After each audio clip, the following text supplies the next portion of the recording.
જય માતાજી, good evening, જય શ્રી કૃષ્ણ। કેમ છો બધા? મજામાં ને? આશા રાખું છું બધા મજામાં જઈશો। તો જો આપણે વિડીયોની શરૂઆત સાંજે 6 વાગે કરી છે અને મેં આ જો બીવારી લીલી દેશી ચોરી લીધી છે શાક કરવા। તો જો હું ચોરી ફોલવા બેસી ગઈ છું અને તમને ડીશમાં લસણ દેખાતું હશે, એ લસણે આપણે ફોલવાનું છે। તો જો ફાઇનલી આપણે ચોરી ફોલી નાખી છે ને આટલા બી નીકળ્યા છે। ચોરી કેટલી બધી હતી પણ બીજો આટલા નીકળ્યા છે। એમ આપણે વઘારમાં ડુંગળી નાખશું અને આ જો લસણવાળી ચટણી મેં કરી નાખી છે। તો ફાઇનલી જો આપણું ચોરીનું લીલી ચોરીનું મસ્તીનું શાક બની ગયું છે ને વઘારમાં ડુંગળી નાખી હતી। તો આવી જાઓ બધાય જમવા। પછી જો ચોરીનું શાક કર્યું છે, રોટલી કરી છે અને આ જો ઠંડો ઠંડો કેરીનો રસ છે અને છાશ છે।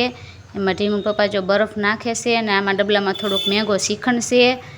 તો આવી જાઓ બધા ઠંડી ઠંડી છાશ અને જમવા। તો સારું હાલો મળી પછી।